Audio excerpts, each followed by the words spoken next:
Hello students, আজ আমরা শুরু করতে যাচ্ছি স্থির তড়িতের একটি ভীষণ গুরুত্বপূর্ণ একটা সূত্র, গাউসের উপপাদ্য বা গাউস থিওরেম। তো এই গাউস থিওরেমটা জানার আগে আমরা কয়েকটা বিষয় সম্পর্কে একটু জেনে নেব। তো তার মধ্যে প্রথমেই আমি আলোচনা করছি তড়িৎ ফ্লাক্স বা ইলেকট্রিক ফ্লাক্স কি। ইলেকট্রিক ফ্লাক্স, ওকে। তো এই ইলেকট্রিক ফ্লাক্স এটাকে আমরা ফাই চিহ্ন দিয়ে প্রকাশ করি। তো ইলেকট্রিক ফ্লাক্স সম্পর্কে আমরা জানব। আমরা জানি কোনো একটা প্লাস আধান থেকে তড়িৎ বলরেখাগুলো বাইরের দিকে তলের সঙ্গে লম্বভাবে নির্গত হয়, তাই তো। এবং কোনো একটা নেগেটিভ আধান যদি থাকে তো সেই আধানে উপরে এসে বলরেখাগুলো এসে আপতিত হয়, বিভিন্ন জায়গা থেকে এসে এই আধানের উপরে এসে জমা হচ্ছে, আর পজিটিভ আধান থেকে বলরেখাগুলো বাইরের দিকে বেরিয়ে যাচ্ছে।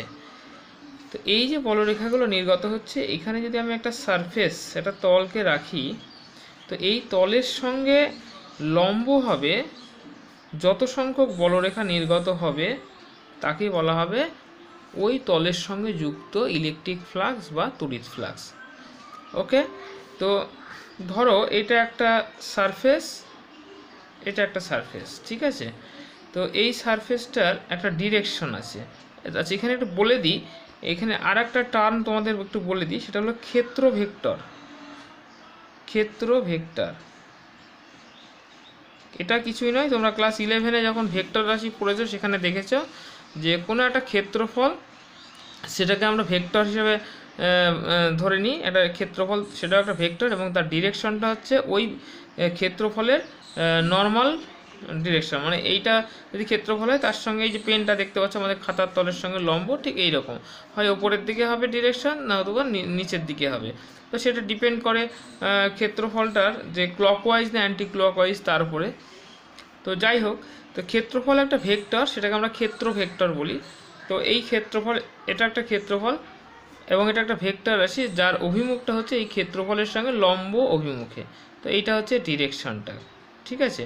তো এবার কিছু বলরেখা যদি এই ক্ষেত্রের সঙ্গে লম্বভাবে আপতিত হয়, মানে এই যে অভিলম্ব যে রেখাটা আছে তার সঙ্গে প্যারালাল অ্যাকচুয়ালি, তো তাহলে অর্থাৎ ক্ষেত্রফলের এই ডিরেকশনটা এবং এর ডিরেকশনটা যদি একই অভিমুখে হয়, তো তাহলে এর মধ্যে যত সংখ্যক বলরেখা যাচ্ছে সবটাই হচ্ছে তার তড়িৎ ফ্লাক্স। এবং তড়িৎ ফ্লাক্সের আমরা ম্যাথামেটিক্যাল টার্ম যদি দেখি, তাহলে phi is equal to, actual term হচ্ছে ই ডট এস। তাহলে আমরা এই ডট গুণের নিয়ম জানি, ই ডট এস মানে ই এস কস থিটা, তাই তো। E S cos theta, theta function, থিটাটা আবার কোথা থেকে আসলো এটা একটু দেখা যাক। সবসময় যে এই বলরেখাগুলো লম্বভাবেই নির্গত হবে তা নয়। ধরো এইটা হলো ক্ষেত্রফলের ডিরেকশন। আচ্ছা, বলরেখাগুলো কিন্তু এইভাবেও যেতে পারে, তাই তো, যেতেই পারে। তো এই ক্ষেত্রে এই ক্ষেত্রফলের সঙ্গে ই এর একটা অ্যাঙ্গেল আছে থিটা। তো আমি প্রথমেই বলেছিলাম যে তড়িৎ ফ্লাক্স মানে তলের সঙ্গে লম্ব হবে মোট যত সংখ্যক বলরেখা নির্গত হবে। তো এর অভিমুখে ই এর উপাংশটা হলো ই কস থিটা। তাহলে সেক্ষেত্রে ফ্লাক্স ফাই ইকুয়াল টু কত হবে, E cos theta into S. তার মানে হলো E into S cos theta, clear. তো এটাকে আমরা লিখতে পারি ই ডট এস। তো আমরা এই যে ফর্মুলাটা পেলাম phi equal to E dot S, এটা দিয়ে কিন্তু আমাদের অঙ্ক করতে হতে পারে এবং হবে। এই দিয়ে তড়িৎ ফ্লাক্স নির্ণয় করার অঙ্ক অবশ্যই করতে হবে। এবং গাউস থিওরেম বুঝতে গেলে তোমাকে তড়িৎ ফ্লাক্স অবশ্যই ভালো করে বুঝতে হবে। তো তড়িৎ ফ্লাক্স আমরা দেখতে পেলাম এটা। এবার এই তড়িৎ ফ্লাক্সের ইউনিটটা আমরা দেখি, what is the unit of electric flux. Unit দেখো, ফাই ইজ ইকুয়াল টু হলো ই ইন্টু এস, ঠিক আছে। আচ্ছা, এখানে একটু বলে দিই যে এই যে থিটার ওপর ডিপেন্ড করছে, যদি ইফ থিটা ইকুয়াল টু 0 হয়, that mean cos 0 is equal to 1, হ্যাঁ, তাহলে phi is equal to E into S cos 0 1 মানে ই ইন্টু এস ম্যাক্সিমাম। এটা ক্ষেত্রটা এরকম হবে। এই হচ্ছে তোমার এই ডিরেকশন ক্ষেত্রফলের ডিরেকশন, আর এই হচ্ছে বলরেখার ডিরেকশন। একই দিকে হলে সেই ক্ষেত্রে ম্যাক্সিমাম ফ্লাক্স যাবে। আর যদি থিটা ইকুয়াল টু 90 ডিগ্রি হয় তাহলে কজ 90 আমরা জানি কি কজ 90 ইকুয়াল টু 0, তার মানে সেখানে ফাই সমান হবে ই এস কজ 90, মানে আমি লিখে দিচ্ছি 0, তার মানে 0। এটা কীরকম ক্ষেত্র? এটা হলো এই হচ্ছে ক্ষেত্রফল, এটা ক্ষেত্রফলের ডিরেকশন। আর বলরেখাগুলো যদি এইরকমভাবে যায় তাহলে এর মধ্যে কোনো বলরেখাই যাবে না, একটা বলরেখা যাবে না, সেক্ষেত্রে আমাদের ফাই অর্থাৎ ওই ক্ষেত্রের সঙ্গে যুক্ত মোট তড়িৎ ফ্লাক্স হবে 0। ওকে, আচ্ছা এবার তড়িৎ ইউনিটটা আমরা দেখি। Phi equal to E into S. E মানে আবার আমরা জানি F by Q into S, অর্থাৎ একক আধানের উপর ক্রিয়াশীল বলকে তড়িৎ প্রাবল্য বলা হয়, আমরা সেটা তড়িৎ প্রাবল্যের চ্যাপ্টারে পড়েছি। তো এবার দেখে নিই এফের একক কী, এটা আমরা জানি নিউটন, আর আধানের একক কুলম, তাহলে newton into metre square coulomb inverse. Okay, এটাই যদি তুমি সিজিএসএ করো, এটা এসআই ইউনিট, সিজিএসএ করলে এটা ডাইন হবে, এটা সেমি স্কোয়ার হবে, এটা ইএসইউ বা স্ট্যাট কুলম ইনভার্স হবে। আচ্ছা এবার আমরা মাত্রা বা ডাইমেনশন দেখি। ডাইমেনশনটা কী হবে? ফাই ইজ ইকুয়াল টু আমরা জানি F by Q into S, তাহলে এফ এর ডাইমেনশন কি? এফ এর dimension M L T inverse 2, আর এস এর ডাইমেনশন হলো এল স্কোয়ার বাই কিউ এর ডাইমেনশন কারেন্ট ইন্টু সময় I into T, that mean M L Q, এই টিটা উপরে উঠলে -1 মানে T to the power -3 I inverse. This is the dimension of electric flux. আশা করি বুঝতে পারছো তোমরা। আচ্ছা এবারে আমি তড়িৎ ফ্লাক্স সম্পর্কে কয়েকটি বিষয় আলোচনা করব, এটা একটু ভালো করে খেয়াল করো। মনে করো কোনো একটা এস একটা বদ্ধ তল এবং তার মধ্যে একটা প্লাস কিউ আধান আছে, তো এখান থেকে কি হবে? লাইন্স অফ ফোর্স, বলরেখাগুলো এইভাবে লম্বভাবে বাইরের দিকে নির্গত হবে, ঠিক আছে? এই তলের সঙ্গে যুক্ত টোটাল ফ্লাক্সটা কি হচ্ছে? এটা যেহেতু প্লাস কিউ থেকে আধানগুলো এই বলরেখাগুলো উৎপন্ন হচ্ছে, তো এটাকে আমরা বলছি যে সোর্স অফ ফ্লাক্স, সোর্স, এটা হলো সোর্স, ঠিক আছে? এবং এক্ষেত্রে অবশ্যই phi is positive. Okay, phi is positive, ঠিক আছে? আবার যদি এইরকম কেস হয় যে একটা বদ্ধ তল এস এবং তার মধ্যে একটা নেগেটিভ আধান আছে, সেক্ষেত্রে বলরেখাগুলো কী হয়? ভেতরের দিকে আসে, এবং এই ক্ষেত্রে ফাই ইজ নেগেটিভ। ওকে, মানে বলরেখাগুলো যখন বাইরের দিকে যাবে তখন ফ্লাক্স হচ্ছে আউটওয়ার্ড, মানে আমরা পজিটিভ ধরে নিচ্ছি, এবং পজিটিভ মানে ফ্লাক্স পজিটিভ মানেই ধরে নিতে হবে যে ওই বদ্ধ তল দ্বারা আবদ্ধ যে আধান। তো এবারে যদি ফ্লাক্সটা ইনওয়ার্ড মানে ভেতরের দিকে হয়, তার মানে আধানের যে নেচারটা সেটা নেগেটিভ হবে, এটা মাথায় রাখবে। আর যদি আউটওয়ার্ড পজিটিভ ফ্লাক্স হয় তাহলে আধানের নেচারটা হলো পজিটিভ। এবারে সাপোজ ধরে নাও একটা ক্লোজ সারফেস এস এবং এর মধ্যে একটা ইলেকট্রিক ডাইপোল আছে, একটা নেগেটিভ আধান একটা পজিটিভ আধান রয়েছে। ইলেকট্রিক ডাইপোল সম্পর্কে আমরা ডাইপোলের ক্লাসে আলোচনা করেছি। তো এইবার এই পজিটিভ কিউ আধান থেকে ঠিক যত সংখ্যক লাইন্স অফ ফোর্স মানে ফ্লাক্স বের হবে, নেগেটিভ আধানের জন্য ঠিক তত সংখ্যকই বলরেখা ঢুকবে। তার মানে এখান থেকে যত সংখ্যক বের হলো ফাই 1, এখানে ঠিক তত সংখ্যকই ঢুকলো phi 2, that is net flux এখানে কত হবে? ইজ ইকুয়াল টু হবে phi 1 minus phi 2 is equal to 0। অর্থাৎ কোনো ইলেকট্রিক ডাইপোল যদি কোনো একটা ক্লোজ সারফেসের মধ্যে থাকে, সেক্ষেত্রে টোটাল ফ্লাক্স হবে 0। এই কনসেপ্টগুলো অবশ্যই ক্লিয়ার রাখতে হবে, তা না হলে কিন্তু বিভিন্ন রকমের এখান থেকে গাণিতিক সমস্যা হয়, এগুলো তোমরা অ্যান্সার করতে পারবে না। তো ইলেকট্রিক ডাইপোল একটা ক্লোজ সারফেসে যখন থাকবে টোটাল ফ্লাক্স ইকুয়াল টু 0 হবে। ক্লিয়ার? আচ্ছা আমরা এবার আসছি তাহলে আর একটা কেস নিয়ে। সাপোজ ধরে নাও যে এখানে যাই হোক আধান আছে, এখান থেকে ধরো n1 সংখ্যক বলরেখা বের হচ্ছে আর n2 সংখ্যক বলরেখা এখানে ঢুকছে, n2 সংখ্যক ঢুকছে। তাহলে এখানে নেট ফ্লাক্স কত? এখানে নেট ফ্লাক্স হবে n1 মাইনাস n2। সবসময় মনে রাখবে যেটা বাইরে বেরোচ্ছে outward flux minus inward flux, এই দুটোর মধ্যে ডিফারেন্সটাই হচ্ছে নেট ফ্লাক্স। যদি if n1 is greater than n2, that means phi is positive,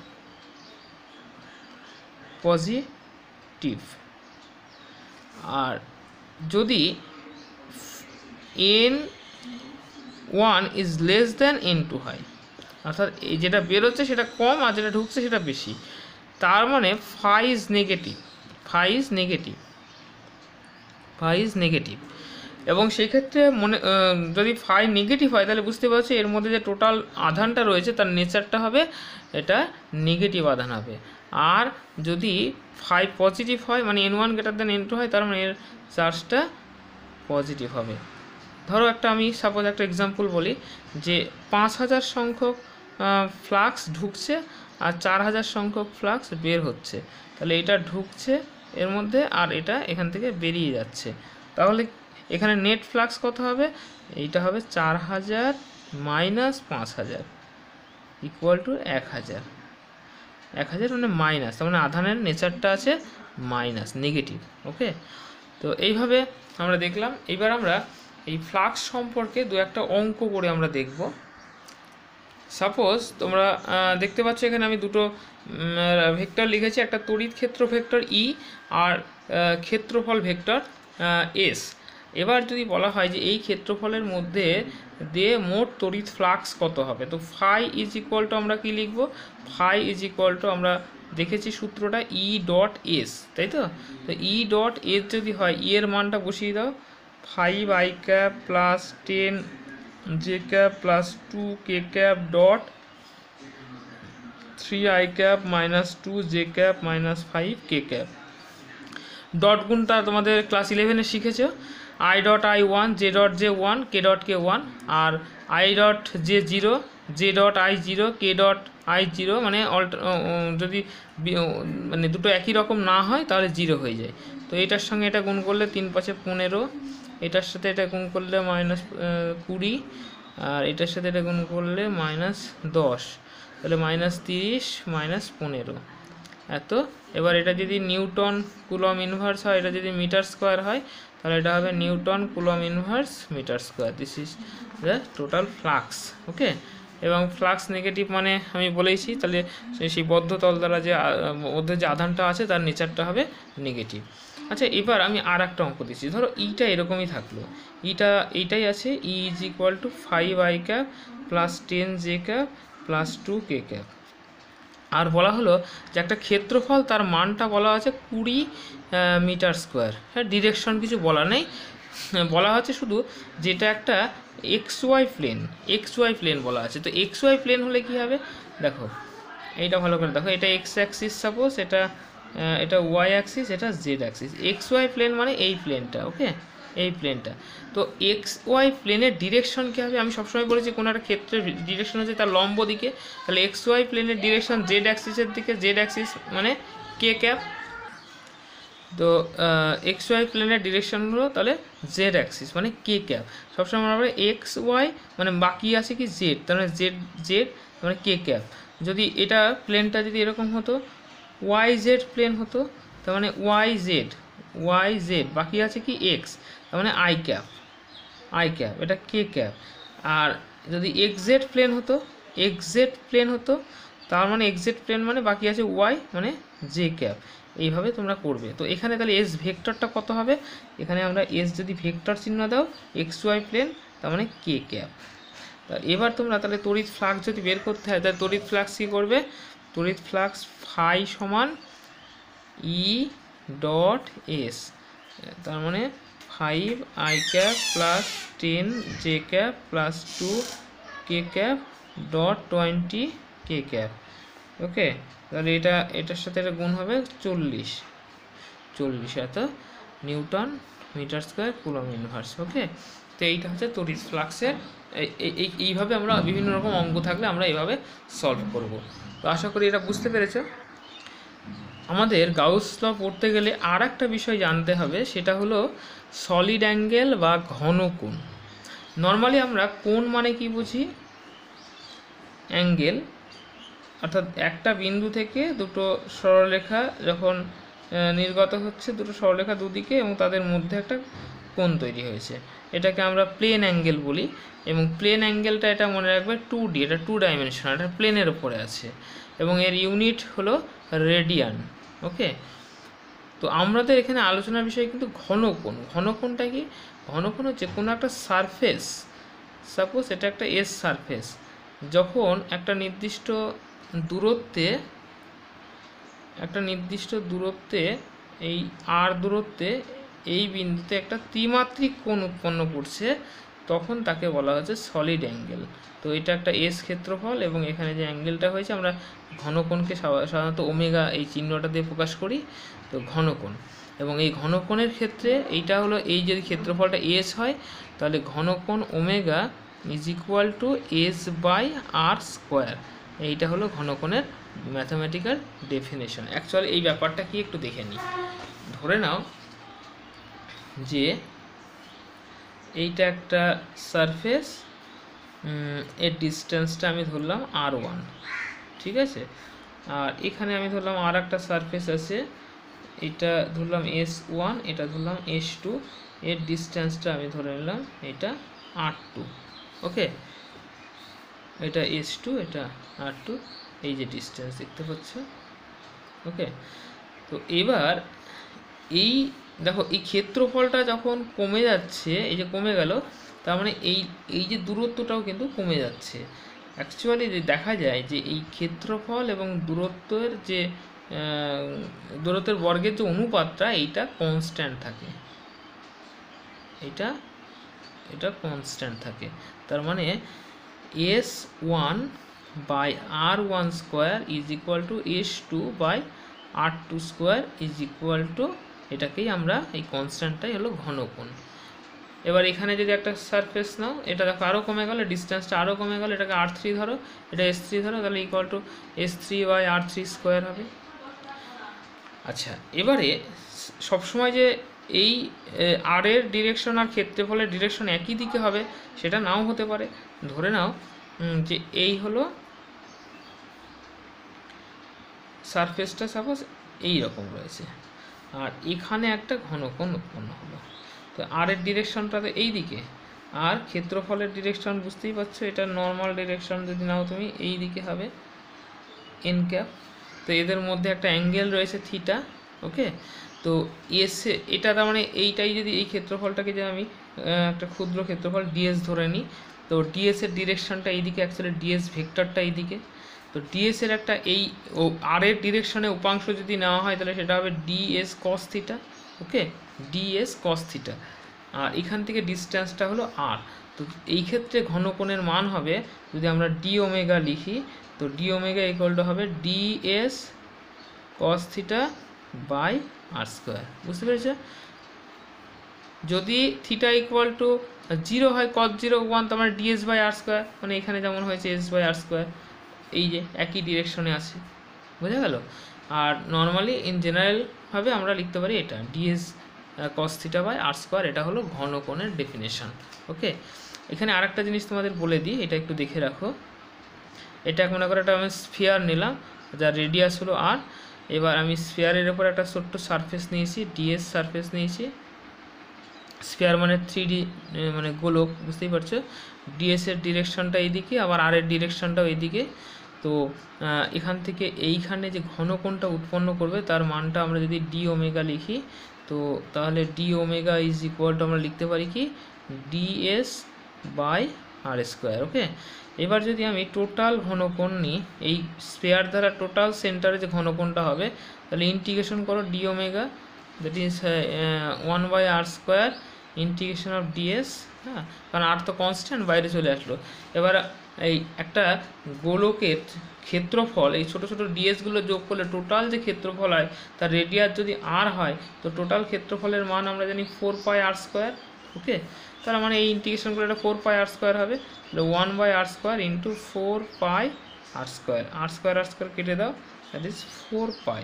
ওকে, তার মানে একটা গোলক তার কেন্দ্রে যে ঘনকোণ উৎপন্ন করে তার মান হলো 4 পাই। তো আশা করি তোমরা এই পর্যন্ত টোটাল ধারণাটা তোমাদের ক্লিয়ার হয়েছে। আমরা পরের ভিডিওতে গাউসের উপপাদ্য নিয়ে আলোচনা করব। সকলকে ভিডিওটি দেখার জন্য ধন্যবাদ। আর ভিডিওটি ভালো লাগলে তোমরা অবশ্যই একটি কমেন্ট করবে এবং লাইক করবে, আর চ্যানেলটিকে সাবস্ক্রাইব করে রাখবে, তাহলে পরের ভিডিওগুলো তোমরা অটোমেটিক একটা নোটিফিকেশান পেয়ে যাবে। তার জন্য অবশ্যই বেল আইকনটিতে ক্লিক করবে।